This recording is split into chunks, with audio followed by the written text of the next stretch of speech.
Welcome back everybody, saudara semuanya seluruh Indonesia. Gue bilang juga apa? Gue bilang juga apa? Sejarah itu pasti berulang kembali. Sejarah itu tidak pernah sekalipun ingkar janji. Sejarah itu tepat sasaran. Ya. Kita lihat sejarah yang paling dekat, ya, krisis keuangan dunia, krisis global, ya, krisis hancurnya pasar keuangan dunia, yaitu pada tahun 2008, ya. Pada tahun itu, setiap ada yang dulu-dulu, setiap ada krisis terjadi, pasti ada makan korban. Pasti korbannya berjatuhan. Karena pasar keuangan dunia itu ambruk. Maka disitulah muncul borok-borok, ya, muncul itu segala macam kejahatan-kejahatan yang selama ini ditutupi dengan uh, pasar yang euforia, pasar yang tinggi naiknya, harga melambung tinggi menutupi itu penipuan-penipuan, kejahatan-kejahatan ditutupi oleh dengan naiknya pasar, ya, dengan harga-harga yang melambung tinggi, dengan ekonomi yang membaik, ya, akhirnya bisa menutupi itu, ya, skema-skema ponzi, ya, project scam project, ya, banyak sekali itu akan terbongkar, ya. Kita lihat, ya, kasus yang terjadi yang paling dekat tahun 2008, ya. Itu kasus penipuan skema Ponzi yang sebenarnya ini sudah terjadi sudah sejak tahun 1990, tetapi kasus ini tidak pernah bisa terbongkar, ya, walaupun ada yang sudah menduga beberapa kali, ya, dari konsultan keuangan advisor sudah menduga bahwa kasus yang dilakukan oleh salah satu eksekutif di bursa Nasdaq ini, yang juga orang yang cukup terkenal ini, uh, tapi karena koneksivitasnya dan memang pasar lagi membaik. Jika pasar membaik itu tidak ada bisa terbongkar kejahatan-kejahatan di pasar keuangan ini. Ya, pria itu bernama Bernard Lawrence Madoff, yang baru tahun kemarin, ya, meninggal dunia di usia 82 tahun dalam penjara federal. Di situ dia menjalani hukuman selama 150 tahun karena kasus yang dia lakukan skema Ponzi yang menipu jutaan orang di dunia, bukan hanya perorangan tetapi perusahaan-perusahaan besar, asuransi, hedge fund, badan amal, dana pensiun, dan semuanya institusi keuangan sampai ke badan amal kena tipu, ya. Penipuan itu terbesar dalam sejarah dunia ini. Jadi kalau ditaksir itu penipuannya sekitar 64,8 billion US dollar atau setara dengan rupiah itu 946,47 triliun rupiah dengan kursi yang sekarang ini. Angka yang sangat fantastis, yang sungguh luar biasa, ya. Itu terjadi terbesar di abad ini itu pada tahun 2008 yang dilakukan oleh Bernard Madoff yang sudah puluhan tahun, ya, 18 tahun sejak musim gugur 2008 baru itu terbongkar setelah keruntuhan pasar keuangan dunia, pasar Amerika ambruk. Nah, di saat itulah dia tidak mampu membayar. Jadi memang dia melakukan skema Ponzi itu jadi uang investor baru itu membayar tunggakan utang investor yang lama. Jadi dia gali lubang, tutup lubang untuk membayar investor yang lama. Begitu saja dia lakukan terus dan dia selalu memberikan, karena dia juga seorang pengusaha punya perusahaan securities, Bernard Madoff Securities, ya. Jadi orang itu percaya dan dia juga seorang eksekutif di Nasdaq, jadi percaya dan dia selalu memberikan laporan palsu tentang keuntungan-keuntungan yang bisa didapat dari transaksi trading atau investasi dia, tetapi itu keuntungan yang bukan hasil dari investasi, itu hanya rekayasa dia. Nah, itu banyak dilakukan oleh money game ya, tipu-tipuan yang sudah ada di kasus di Bareskem itu. Ya, seperti itu dilakukan skema Ponzi seperti itu, dan akhirnya terbongkar. Sejak terbongkarnya, walaupun ditutup rapat pun, pepatah mengatakan barang busuk. Pepatah Indonesia ya, peribahasa Indonesia itu luar biasa ya. Barang dibusuk, dibungkus, ditutup rapat, bagaimanapun tunggu waktu saja akan kecium juga. Dan kecium juga itu pada ambruknya pasar keuangan dunia, kasus subprime mortgage di Amerika Serikat. Maka dia tidak mampu membayar karena tidak ada lagi, karena sudah ambruk, orang sudah kekeringan duit, tidak ada lagi investor yang baru masuk untuk membayar investor lama. Begitu kan skema Ponzi kan begitu. Akhirnya dia tidak mampu menguangkannya. Banyak investor-investor menuntut, karena mereka juga sudah kesulitan keuangan, karena krisis itu menurunkan semua harga saham, segala macam, kekeringan likuiditas, maka mereka juga mau menguangkan semuanya investasi mereka di Bernard Madoff. Maka disitulah terjadilah crashnya, terbongkar kasus penipuan ini karena dia tidak mampu menguangkannya. Jadi akhirnya runtuh apa yang dilakukan skema Ponzi bertahun-tahun dan bisa ditutupi itu tahun 2008 pecah. Ketika itu penebusan yang dia tidak mampu membayar itu senilai 7 billion US dollar atau setara dengan rupiah 102,8 triliun rupiah uang nasabah dari institusi perorangan, badan amal semuanya. Nah, banyak sekali yang kena, aktor-aktor seperti Kevin Bacon ya, Tyra Sedgwick ya, John Malkovich ya. Juga ada badan amal yang terkait dengan sutradara kondang, yaitu Steven Spielberg ya. Ada juga seorang pemenang hadiah Nobel ya, perdamaian, namanya Elie Wiesel. Dia punya yayasan amal itu kehilangan 15,2 juta US dollar.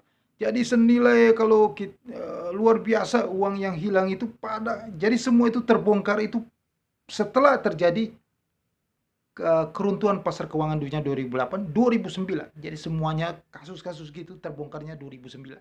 1 tahun kemudian. Nah, Elie Wiesel mengatakan ya, bahwa kami itu mengira dia itu Tuhan.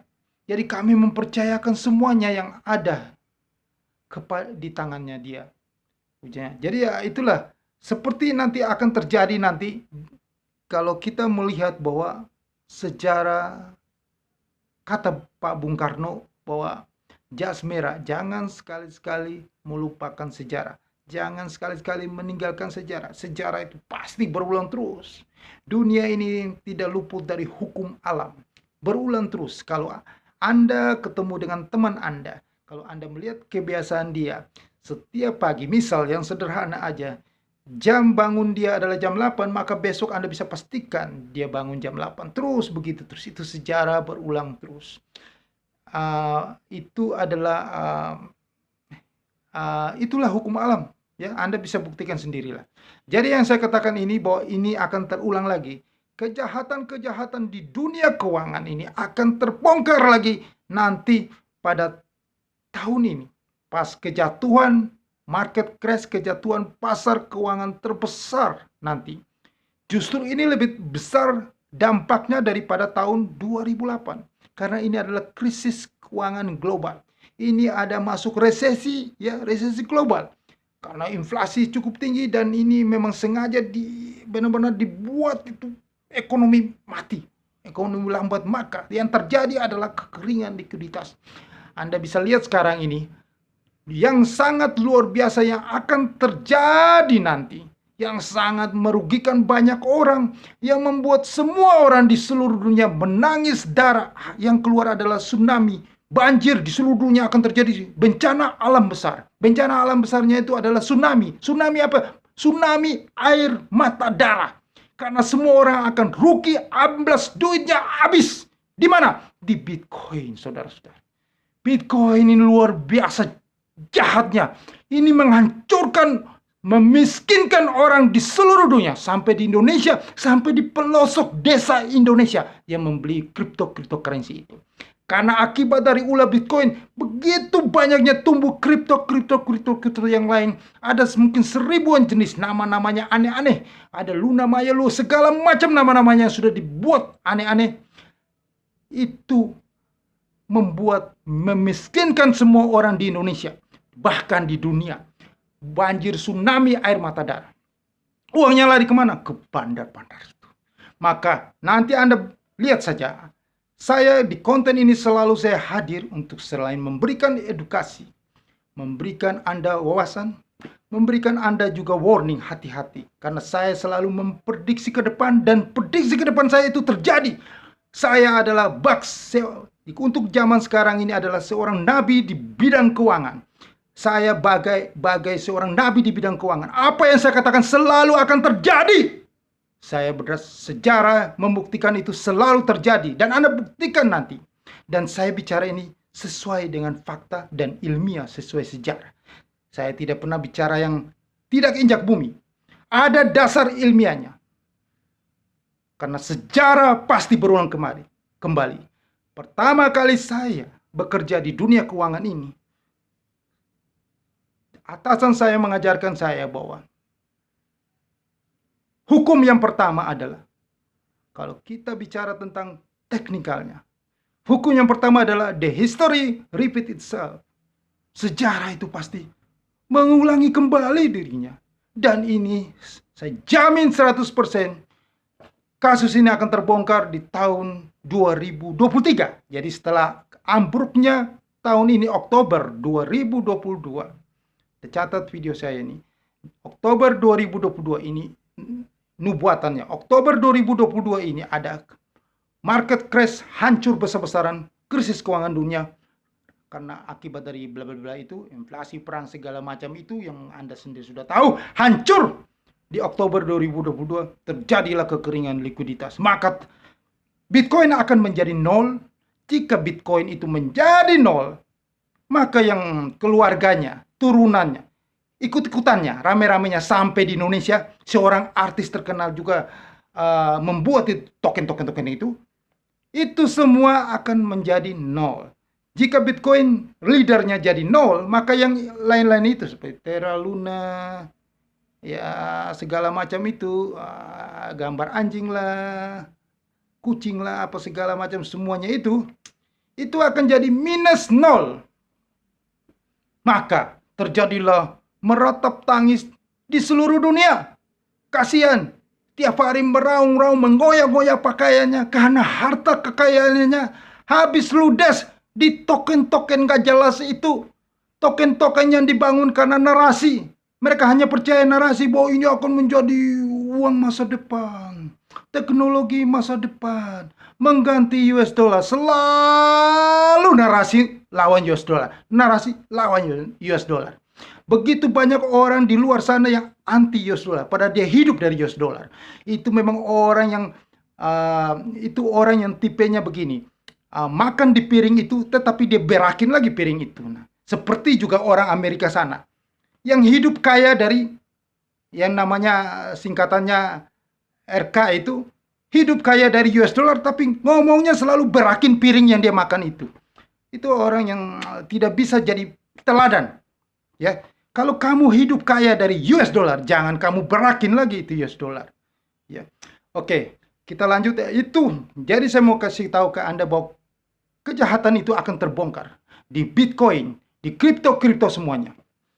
Akan terbongkar itu, dan FBI akan kerja keras.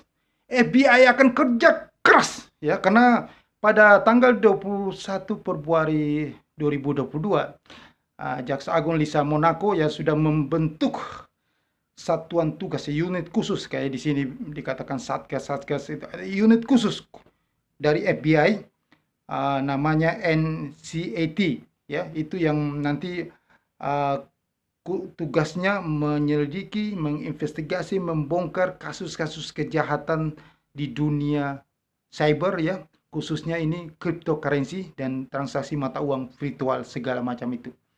Jadi dia mengatakan akan meningkatkan upaya divisi kriminal yang ada untuk memberikan dukungan dan pelatihan kepada penegakan hukum federal. negara bagian lokal dan internasional. Jadi bukan hanya di Amerika dan negara bagian, tetapi di seluruh dunia. Ini FBI akan mencari itu, ya, untuk membangun kapasitas untuk secara agresif menyelidiki dan menuntut kejahatan-kejahatan serius yang melibatkan cryptocurrency ini, ya, dan aset digital di Amerika Serikat dan di seluruh dunia. Sampai ke Indonesia, FBI akan datang dan kerjasama dengan Barreskrim Mabes Polri.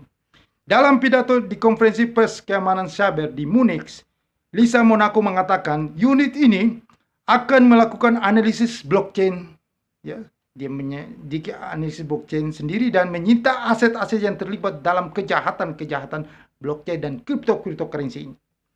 Jadi dia mengirim pesan, dia mengatakan bahwa Anda harus berpikir, kami mengirim pesan bahwa cryptocurrency dan mata uang virtual tidak boleh dianggap sebagai tempat yang aman. Ingat, tempat yang paling bahaya. Di konten saya sebelumnya, saya mengutip apa yang dikatakan sendiri oleh salah satu kreator Dogecoin atau pendiri Dogecoin. Ya, namanya Samban, namanya saya, ya. Dia mengatakan bahwa dalam kripto ini itu banyak sekali esol, itu bajingan-bajingan, ya, penipu. Ini adalah scam project. Dan dia sendiri mengatakan itu, dan dia keluar. Dia hatinya tidak tega. Dia bukan raja tega, tetapi banyak sekali raja tega di dalam kripto scam project ini. Itu dia sendiri kreator Dogecoin, ya. Ya, bukan saya mengatakan, dia kreator Dogecoin. Dia sendiri yang membuat itu, dia mengatakan itu. Berarti ini tidak bisa dibantah lagi, dan tidak ada yang membantah ucapan dia sampai dengan saat ini. Saya melihat tidak ada. Bahkan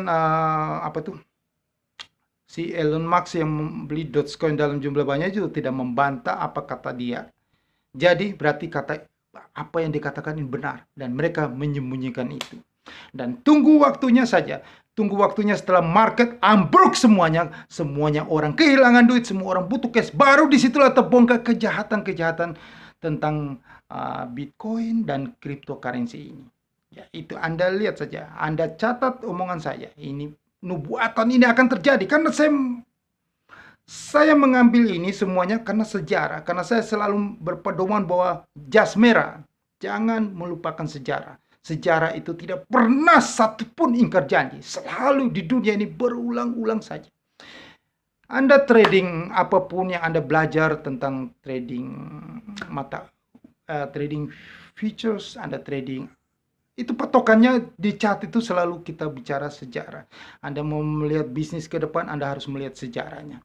Jadi sesuatu yang seperti mirip-mirip skema Ponzi, gali lubang tutup lubang, gali lubang, seperti yang saya selalu katakan di bisnis-bisnis saya, yang ada satu perusahaan startup yang sudah go public, Unicom, itu juga bisnis yang satu waktu akan meledak dan bisnis tidak ada gunanya, karena seperti gali lubang tutup lubang saja, skema Ponzi. Tunggu waktunya selesai, ya, Anda cerna sendiri secara logika ekonominya. Oke, mengenai kejahatan-kejahatan di dunia maya, dunia kripto Bitcoin ini akan meledak nanti di tahun 2023. Maka FBI akan kerja keras.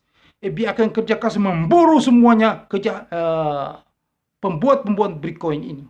Nah, bulan April tahun lalu, ya, sudah berbondong-bondong, ya, atau April, itu banyak sekali mereka ini, bos-bos, ya, yang pencipta, kreator, yang pendiri cryptocurrency ini, segala macam ini, dengan alasan mereka mau pindah kantor di suatu tempat pulau yang lebih tenang. Mereka semua berkumpul di negara pulau yang masih dalam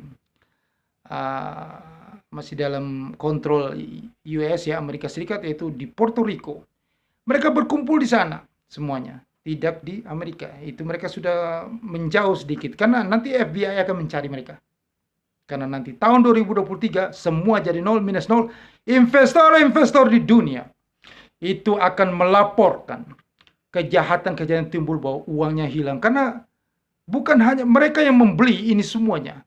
Ini token-token tidak ada gunanya. Ya.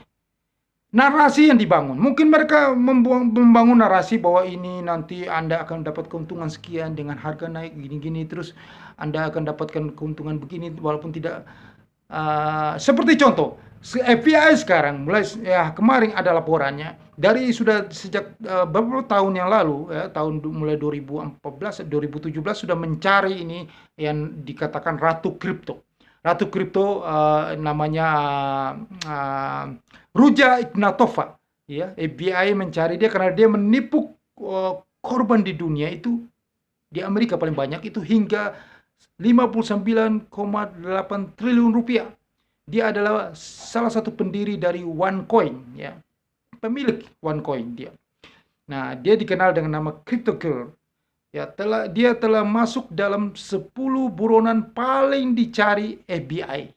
Ya, selain dia masuk dalam 10 buronan yang paling dicari FBI, FBI juga menawarkan kepada publik, ya, kepada semua orang, itu uang yang besar sekali, ya, US dollar 100.000 US dollar atau setara dengan rupiah kita 1,48 triliun.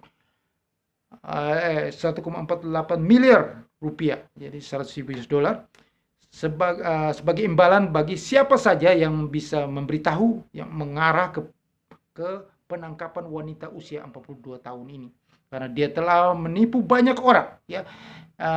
Penipuan dia hingga 4 miliar US dollar, jadi setara dengan nilai 59,8 triliun rupiah. Jadi dia itu membuat Bitcoin itu, Bitcoin lagi, cryptocurrency itu bukan dengan sistem desentralisasi. Jadi dia hanya seperti menciptakan, menjual sendiri, ya. Ya, mungkin yang aset yang ditawarkan itu katanya teknologi blockchain, tetapi tidak ada aset nyata yang mereka selalu katakan kripto itu, ya, di balik tawaran yang dilakukan itu. Nah, inilah satu penipuan dan mungkin banyak sekali kripto yang dijual itu model-model seperti ini, ya, dan bahkan Bitcoin sendiri, karena Bitcoin sejak berdiri 3 Januari 2009 itu, Satoshi Nakamoto pendirinya, sampai dengan sekarang tidak tahu siapa. Jangan-jangan ini adalah satu alat untuk mengelabui publik nanti. Nah, jika Bitcoin jadi nol, itu akan FBI akan kerja keras, susah untuk mencari model-model kejahatan seperti ini. Dan ini tunggu waktu saja. Waktunya nanti pada saat terjadi Oktober ini ambruk Bitcoin jadi nol, yang kripto yang lainnya jadi minus nol, dan tahun 2023 FBI akan kerja keras mencari penjahat-penjahat kripto ini. Karena begitu banyak orang yang rugi di dunia, mereka akan berbondong-bondong melapor kejahatan-kejahatan ini kepada FBI. Dan itu akan terjadi di seluruh dunia. Di seluruh dunia, bahkan di Indonesia. Nanti Anda akan lihat, di Indonesia akan banyak sekali. Ya, karena ini masyarakat kelas bawah. Masyarakat kelas bawah, uangnya habis ludes, mereka akan datang ke Bareskrim Mabes Polri. Sudah pasti mereka akan menuntut itu. Mereka akan melaporkan kejahatan-kejahatan ini. Nah, di Indonesia ada seorang seniman artis terkenal yang sudah punya token-token kripto itu juga. Hati-hati, ya, saya katakan bahwa kalau itu semua jadi nol, banyak yang rugi. Bisa-bisa Anda dilaporkan oleh Bareskrim Mabes Polri. Ya, ini cuman hati-hati saja, karena kalau market ambruk, semua orang rugi, tidak punya uang, pasti muncullah kejahatan, muncullah ketidakmampuan bayar, rugi semua. Ini akan terjadi. Hal-hal ini akan terbongkar semuanya. Anda buktikan nanti di 2023. Dan Anda yang di media sosial, yang waduh, anak-anak muda milenial yang begitu jadi endorse, ya, pesan-pesan sponsor, menjual Bitcoin, menjual kripto semua, yang hari ini sampai detik ini masih, jika Anda masih menawarkan kripto, hati-hati saja. Saya katakan kepada Anda semuanya, hati-hati, jangan sampai nasib kalian itu mirip Indra Kents, Doni Salmanan, ya, karena nanti Anda lihat, kalau ini jadi nol, pasti masalah itu akan muncul. Itu saja. Ya, terserah Anda silakan Anda menjual terus, Anda ini, tetapi Anda lihat aja, sesuatu yang merugikan orang banyak, pasti mereka akan melapor ke Bareskrim Mabes Polri. Oke, sekian edukasi yang bermanfaat ini kepada Anda semuanya, supaya berhati-hatilah bahwa sebentar lagi pasar keuangan dunia akan ambruk besar-besaran, ya. Dan disitulah meratap tangis tiap hari kita melihat orang akan menangis air mata darah. Sekarang ini aja harga Bitcoin sudah selamat tinggal ya, level 20.000, say goodbye. Tidak akan balik lagi ke 20.000. Sekarang kita akan menuju ke level 10.000 ya Bitcoin. Selamat tinggal. Kalau Anda mau buy pikir 10.000 ya silakan. Tapi selamat tinggal, saya katakan sudah selamat tinggal 20.000 selamanya. Berarti sekarang Bitcoin akan menuju ke 10.000. Dan orang yang sampai detik ini seperti tetangga saya yang dia mengatakan tunggu 5 tahun Bitcoin akan menjadi 1 juta US dollar seperti apa kata Robert Kiyosaki ya, padahal Robert Kiyosaki sudah merevisi terus sampai ke 1100 ya, dia masih simpan ya. Tunggu tanggal mainnya, Anda akan setiap hari sampai detik ini Anda dan teman-teman yang lain mungkin tidur nggak enak, makan nggak enak melihat harga Bitcoin kok nggak naik turun lagi.